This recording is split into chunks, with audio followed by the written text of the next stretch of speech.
Studio Urbo and Bonfire Press present Essence House, EGB, by Chuck Pino and Eric J. Cockrell. Read by Michael Goodrick. March 31st, 1968. As the foam from the top of the mug began to dissipate, Joe let out a low sigh of relief. He hefted the glass and took a long swallow of the oh-so-cold beer. The cooling sensation spread through his chest, and his eyes closed for a long moment. That feeling, it reminded him he was alive. It reminded him that the haunting visions that played through his mind like an inkblot test as he had stared into the foam were gone, and he was home again. Sort of. "I know you!" A voice shot out through the cloud of memories, forcing Joe to take in a long intake of air. He had forgotten that he wasn't alone. Forgotten he was even in a bar. He'd even tuned out the jukebox, playing Jefferson Airplane's White Rabbit. Grace Slick's haunting tones drifted through him, allowing him to grip the mug once more. Staccato beats of the snare beckoning him to take another swig. As his lips reached for the temporary respite from reality, reality came calling in the form of a rough shove, spilling beer all over his unshaven features and his collared blue cotton shirt. "I said, I know you, baby killer!" The voice spoke louder this time, inches from Joe's face. He could probably make out the man's features if he bothered to turn his head. Was the reek of alcohol coming from this man? Or was this just another of his senses finally waking from its dulled slumber? "You do?" he shot back, taking a moment to gather his thoughts before continuing. "I have to say, I wouldn't hold that as a claim to fame, chum." The man stepped back and grinned a dirty grin, his beard splitting apart to reveal a row of tanned teeth. Joe turned his head to take in what he found to be three men, two stepping up courageously to assist this new friend of his. All three looked to be a little older than him, with longer hair. The leader of the three was dressed fairly shabbily, while the other two looked more like street toughs than anything else. "My claim to fame?" He turned to the friend on his right and elbowed him in the rib, laughing. The two toughs barely reacted to the situation. "My claim to fame is going to be kicking your—" "Sorry, how do you think you know me exactly?" Joe interrupted, turning his body completely in the bar stool to give the men his undivided attention. The man cleared his throat and leaned against the bar, eyeing Joe long and hard. "My little brother had some classes with you in school a few years back. You disappeared, and the rumor was you went off to kill for old LBJ. Couldn't wait to get your hands bloody. That's what I was told. And then we hear you've returned from duty, Joe Krimke." He leaned in and sneered. "Tell me I'm wrong, baby killer." Joe sat straight-backed, his arms laid out on his legs, hands draped over his knees. "I'm afraid I can't, good sir," he said almost smugly. "It looks like you've got me completely figured out. So, now what?" The aggressor chuckled some under his breath and nodded slowly. "That means me and the boys are going to take you out back and have a little fun with the government puppet." To his credit, Joe stayed completely still as the man breathed on him and hissed in his face. "But there's your problem, friend. You said it. I'm a killer." His left hand whipped up and struck the dirty man in the throat, forcing a quick gasp from his mouth before clenching his fingers around the hair-covered flesh of his neck. "Do you think you stand a chance against a killer?" he whispered, loud enough for the two goons to hear as well.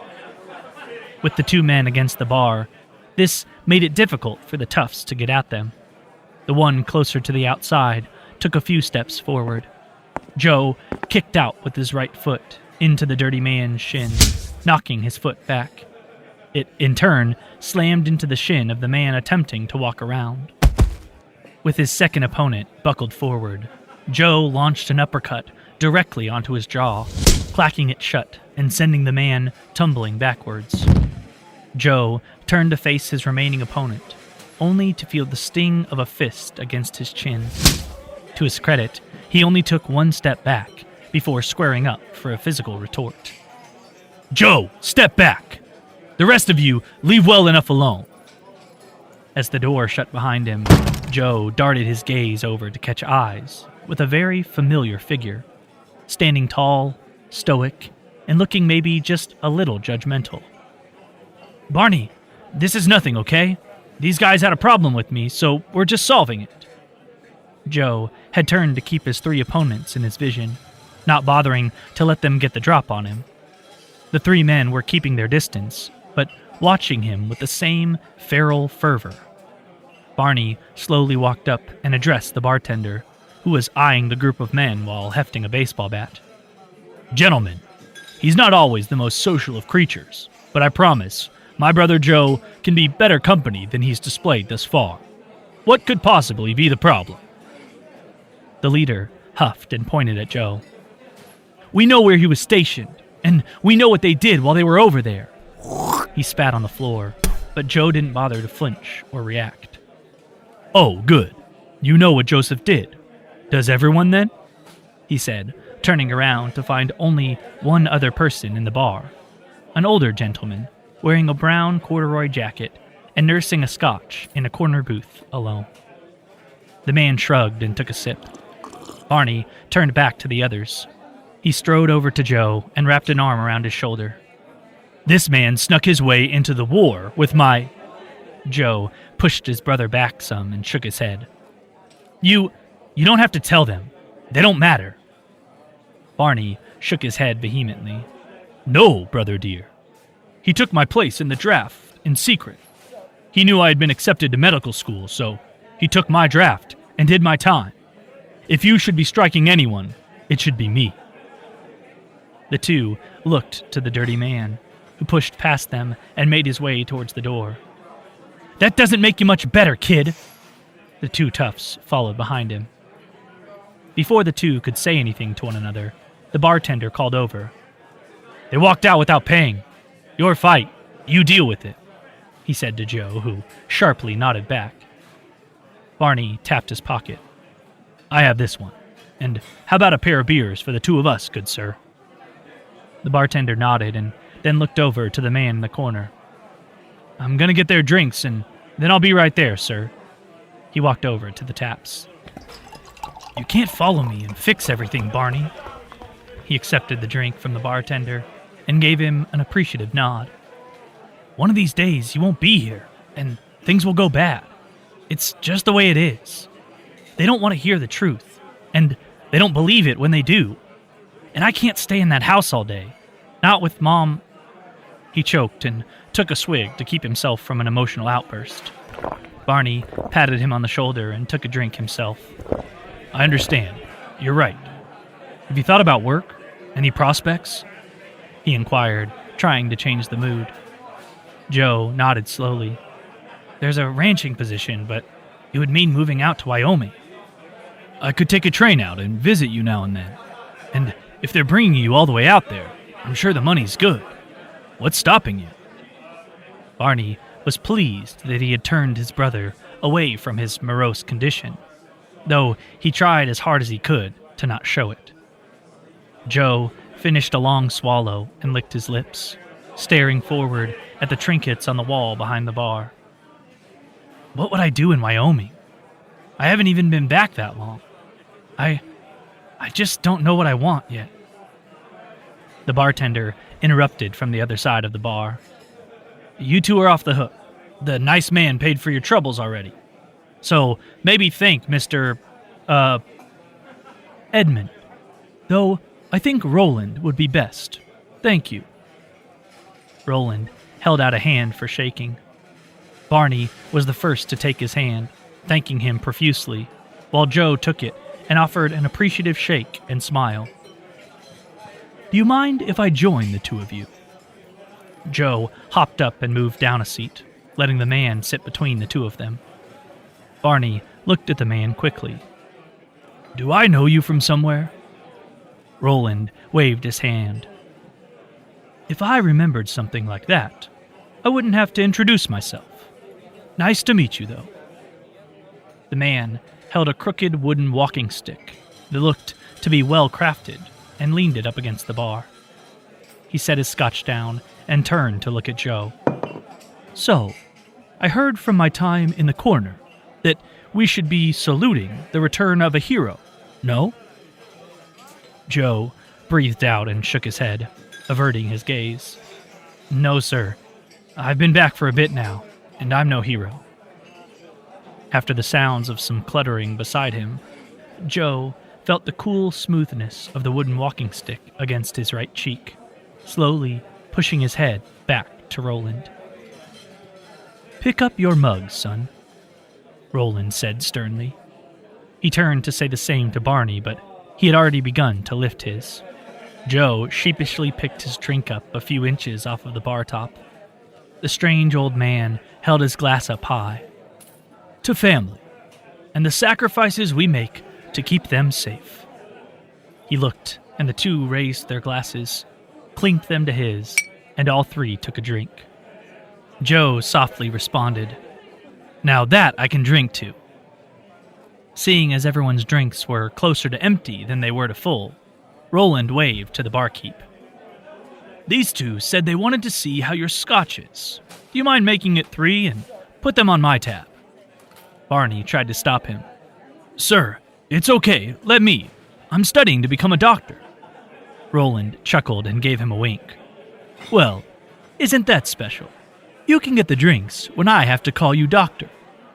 The three of them finished their drinks, just in time for the scotch to show up. Barney looked at his glass and took a smell. Joe hesitated and watched to see what the other two did. Roland went straight to his drink and took a long swallow. The others followed shortly behind. "So," Roland said, turning to Joe, "I heard that you were looking for work. I have a need for a groundskeeper here in town, on my personal property. Do you think you can handle that sort of work, son?" Joe's eyes widened. "Yeah, I can do that. I mean, mostly all I've done is the work on our house, but anything I don't know, I can learn." "Good. You can start whenever you're ready, but I would like for you to start within the next week, if you can," Roland said, eyeing the young man. Joe stammered. "Yes, of course. I can start first thing in the morning, if you would like." "Joseph, my boy, I think that would be wonderful," Roland said excitedly, clapping him on the back. Joe cleared his throat and turned to regard his new boss. "About that, sir, if we're going to work together, I think I need to be honest. I took my brother's name when I went into the war. Everyone has called me Joe ever since. But it would be really nice to get back to going by my own name again, if you don't mind." Roland nodded and held out his hand. The two shook heartily. "Fantastic. Nice to meet you, Barnabas." September 23rd, 1970. A young boy around 7 years old, wearing long pants, a sweater, and sneakers, tore across the well-manicured lawn and crashed into the bushes of the adjoining forest. "Catch me if you can!" he shouted at the top of his lungs with youthful glee. A moment later, his sister was attempting to catch up, several years his senior, running barefoot with a pair of sweats, a tie-dye t-shirt, and her hair up in a bun. "Rick, don't you go too far in or the monsters will get you," she said, laughing all the while. Barnabas leaned against his rake and watched the two disappear into the tree line. His vision began to blur some as he listened to their playful voices, slowly decrescendo into eventual silence. He lost focus and felt a welling up in his chest, and a drifting of his mind into memories that had long been dormant. There was something nice about not being brought back to his time in the war. But in some ways, remembering his childhood was almost as difficult. Memories of he and his brother playing in the backyard while his mother watched only made matters worse. He drifted to the moment when he came in on the train. There was a crowd of people waiting, many angry. He ignored their anger as best he could and searched the crowd for Joe and his mother. He had his bag over his shoulder and pressed through the crowd as best he could. Some relented. Others tried to block his way, but he just continued around them. Joe was waiting at the edge of the crowd. Barnabas was hugged much longer than he had been expecting, and it ruined his train of thought. He wanted to speak, but seeing his brother, feeling all of the homesickness waft away, he hugged back and wept openly. The two laughed at one another's tears when they broke off the embrace, calling each other girl and Nancy. Joe pelted him with information, asking first if Barnabas was still going under the name Joe, which he was, and telling him that while they were together and getting settled, he could call him Barney for fun. Barnabas had had enough and stopped him as they reached the car. "Joe, please stop. Mother, where is she?" Joseph simply shook his head and choked.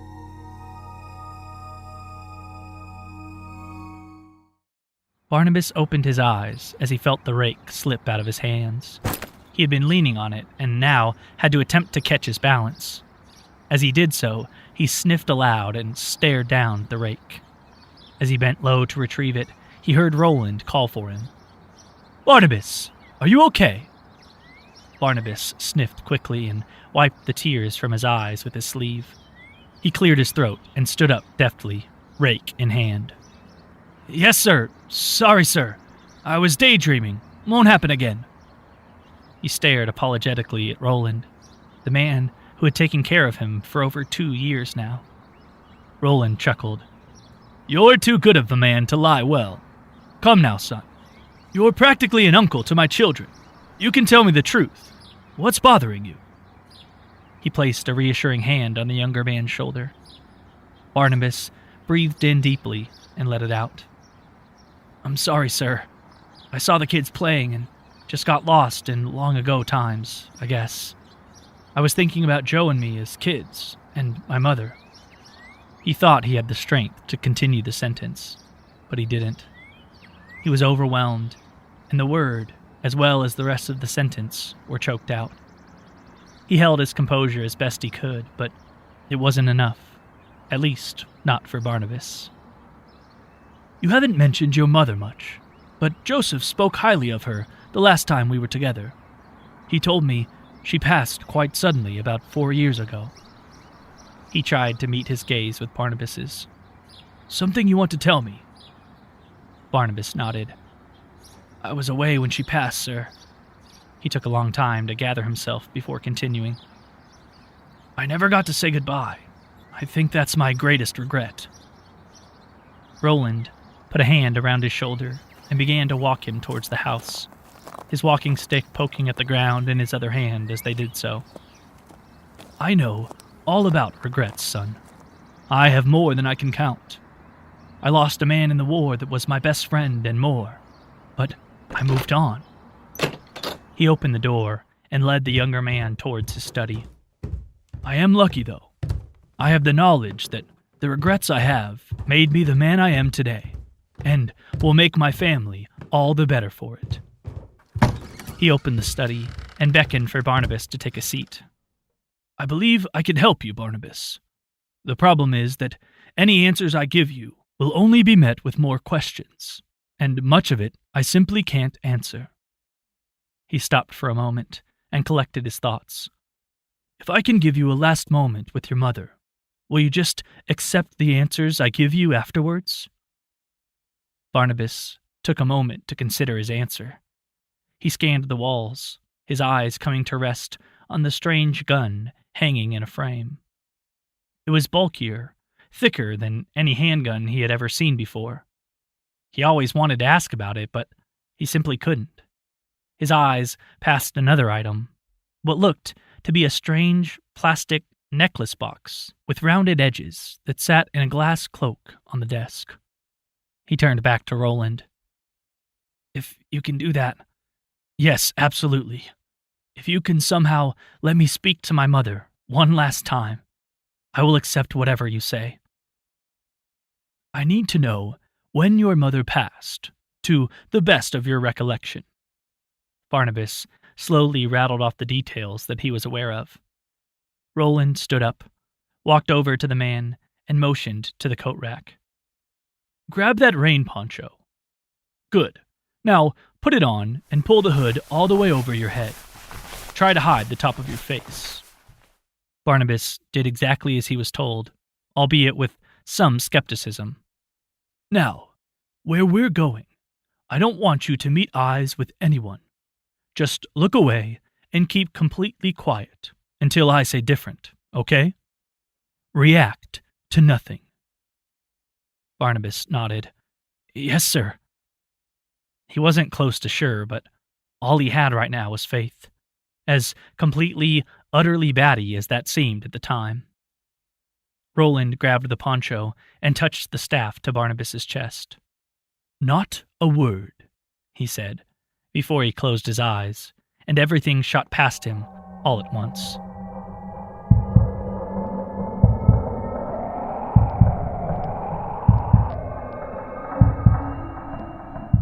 Barnabas could never find the words for what he saw, but it was over as quickly as it occurred, and then he found himself standing side by side with Roland at his own front door.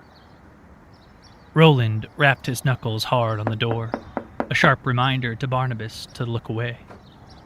It was only a moment before the door opened. The hairs on Barnabas's neck stood on end when he heard the voice at the door. "Yes, can I help you?" Joseph asked politely. Roland nodded sharply. "You must be Betsy's eldest, Joseph. Nice to meet you, lad," he said, adding a slight Scottish brogue to his words. Joseph eyed the two for a moment, though stopped short of being rude. "Yes, sir, I am. Thank you. May I help you?" "You can at that. Your mother and I were friends in college. I had heard that she wasn't well. My condolences. I was wondering if you'd let me have a moment with her." Joseph looked suspicious. "Sir, she went to an all-girls college." Roland was always quick-witted. "I was on the staff, lad. I worked on the landscaping crew." The younger man nodded apologetically and moved for the two to enter. "I'm sorry. Okay. I can give you a moment with her. And who is your friend?" Barnabas stopped in his tracks, sweat running down his brow. Why couldn't he let his own brother recognize him? Roland tapped the walking stick on Barnabas's arm. "That's my nephew. He's a wee daft," he said, whispering the last phrase with his hand cupped to hide his lips from Barnabas. Joseph ushered the two through the house and to his mother's room. He hesitated a moment, with his hand on the doorknob. "She isn't awake most times, sir. I'll go make us all a hot cup of coffee, and I'll come get you when it's ready." He opened the door. "Excellent, thank you," Roland replied, just before the door closed behind the two of them. Roland waved to the bed and turned to the door. "There you are, son. That's the best I can do for you." Barnabas stared at his mother, so much older and frailer than he had remembered, laying still in her bed. She was tucked in nicely and propped up slightly on a set of pillows that looked freshly plumped. She was well taken care of. The young man walked slowly to take a seat between her bed and the window. He looked down at her hand and swallowed hard. Taking her hand in his, he felt the warmth, if subtle. He gave it a soft kiss, which was followed by a long, slow breath from his mother.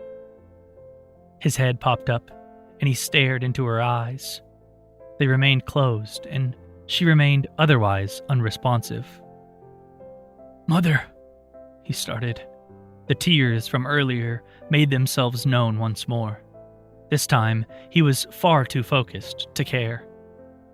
"I can't begin to tell you how sorry I was that I wasn't here for you." "You are, boy," Roland said from the door.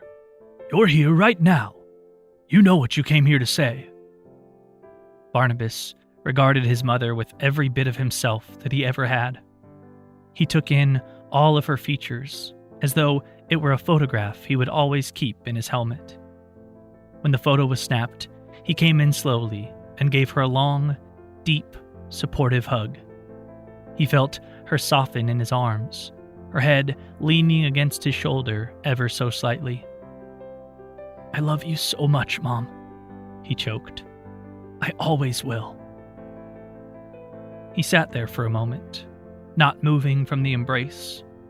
When he knew he had to, he slowly propped her back into her pillows and stood up. He turned to Roland and gave the man a sharp nod. Roland wrinkled his nose in surprise. "Don't you want to say goodbye, son?" he inquired softly. Barnabas tapped his temple and sniffed. "Don't have to.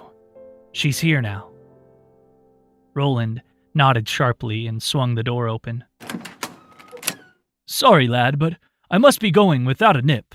I have to get the boy here home. Come, boy." The two rushed out the door. Moments later, Roland tapped his companion on the chest with the staff.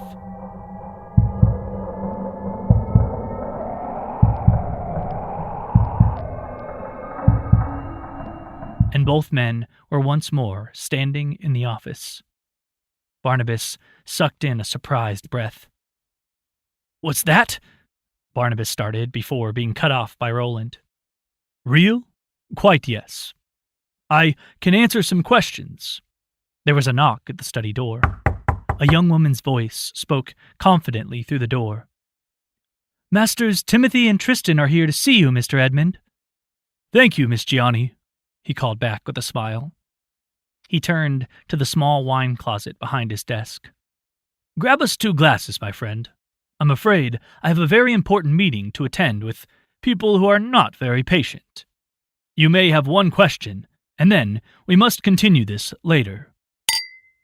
Barnabas remembered his promise, scanned the room once more, trying to find a question that could give him the easiest, most satisfying answer. He turned back to Roland confidently and handed him a pair of wine glasses from the credenza.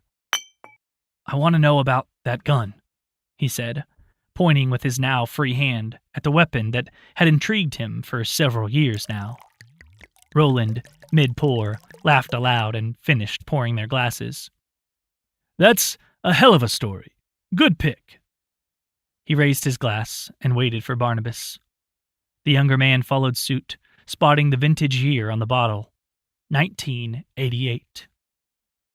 Roland clinked his glass with Barnabas's and erupted loudly with, "Welcome to the Essence Guard, Barnabas Krimke."